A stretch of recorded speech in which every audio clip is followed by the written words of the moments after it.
सरस्वती शिक्षा समिति पाली द्वारा संचालित ऑनलाइन शिक्षण सत्र 2020-21 में आप सभी भैया बहनों का पुनः हार्दिक स्वागत एवं अभिनंदन है। कक्षा 7वीं के विषय गणित के दूसरे अध्याय भिन्न एवं दशमलव संख्याओं के बारे में हम पढ़ रहे हैं।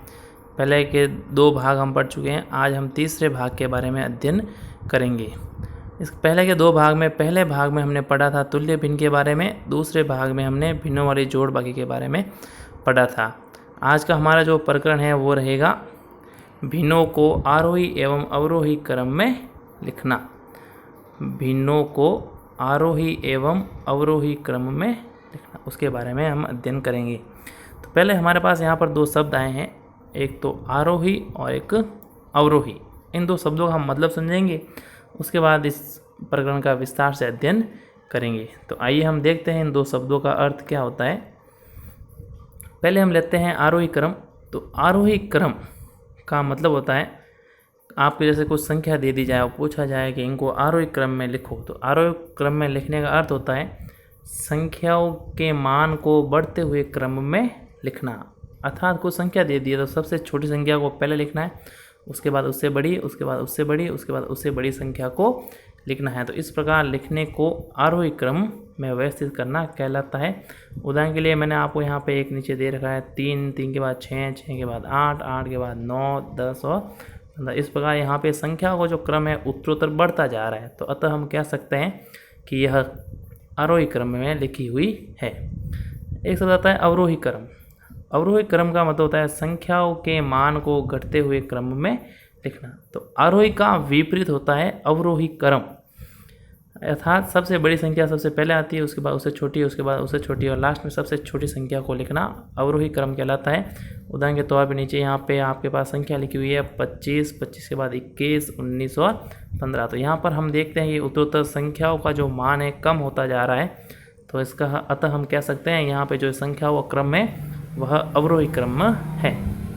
तो अब हम देखते हैं, तो यह था अवरोही और आरोही क्रम का मतलब। अब हम विस्तार से अध्ययन करेंगे कि भिन्नों को आरोही क्रम व अवरोही क्रम में किस प्रकार लिखा जाए। तो यहाँ पे मैंने एक उदाहरण दिया आपको, निम्न भिन्नों को आरोही क्रम में लिखो। भिन्न है 7/12, 5/8 और 9/10। तो इन 3 भिन्न आपको यहाँ पे दी हुई है, इन तीनों भिन्नों को आपको आरोही क्रम में लिखना है। तो आरोही क्रम में लिखने के लिए मुख्य बात यही होती है कि जो भिन्न आपको दे रखी है उन सभी भिन्नों के हर समान करने।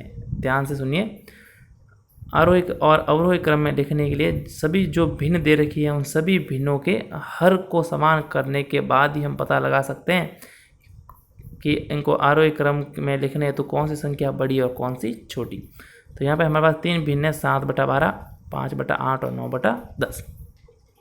भिन्नों के हर समान करने का एक ही तरीका सबसे सरल, जो भिन्न लिखी है उसको लिख दो और अन्य जो भिन्न बची हुई है उनके हर को ऊपर नीचे गुणा करना है।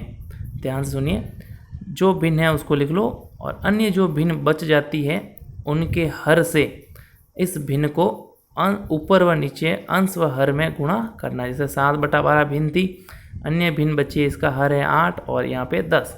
तो हमने 8 का भी अंश व हर में गुणा किया है, 10 का भी अंश व हर में गुणा किया है। तो ऊपर वाली संख्या को गुणा करने पर आते हैं 560 और नीचे वाली संख्या को गुणा करने पे आ जाते हैं 960। इस पर अगली भिन्न हमारे पास 5/8। तो अगली भिन्न हो गई 5/8। तो अब अन्य जो भिन्न में बची है उनके हर 12 और 10, उन दोनों से हमने ऊपर नीचे गुणा किया। गुणा करने पर ऊपर आए 600 और नीचे आ गए 960। इस प्रकार अंतिम भिन्न थी हमारे पास 9/10। बची गई भिन्नों के हर हैं 12 और 8। तो हमने 12 व 8 से गुणा किया है। तो ऊपर वाली सब संख्याओं को आपस में गुणा करने पर 864 और नीचे वाली सब संख्याओं को गुणा करने पर 960।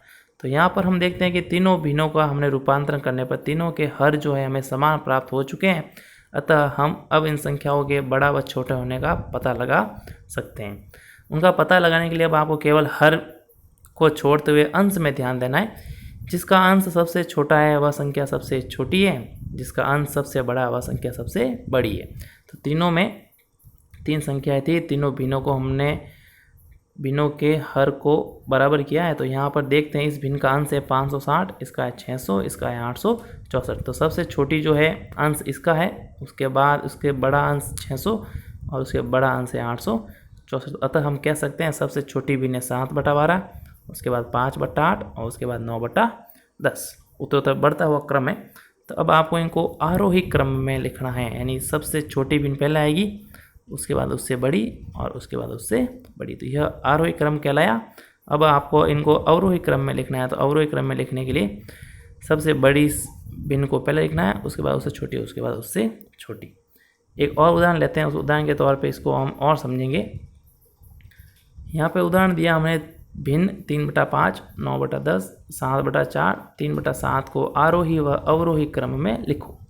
तो वही तरीका है। यहाँ पे हमारे पास 4 भिन्न दे रखी है, जब उदाहरण नंबर 1 में आपको 3 भिन्न दे रखी थी।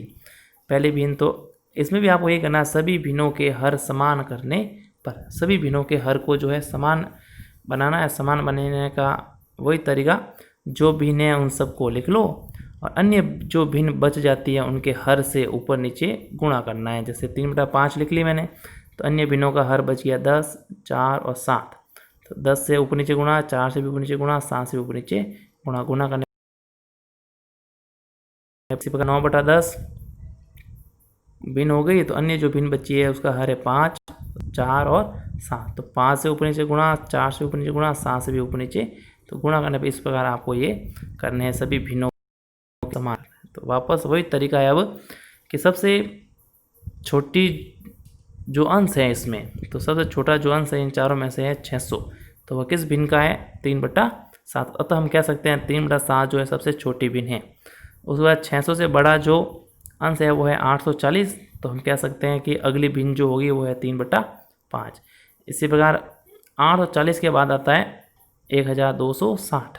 तो उसके बाद भिन्न आ गई 9/10 और अंतिम हो जाएगी फिर 7/4। तो यह जो है आरोही क्रम कहलाया। और अवरोही क्रम में लिखना है, तो सबसे बड़ी भिन्न का मान पहले, फिर उससे छोटा, उससे छोटा, उससे छोटा। तो इस प्रकार मानों को आरोही क्रम और अवरोही क्रम में आप लिख सकते हैं। परीक्षा की दृष्टि से यह महत्वपूर्ण है। तो आप इसे जो दोनों उदाहरण दिए हैं उन्हें कक्षा कार्य में करेंगे।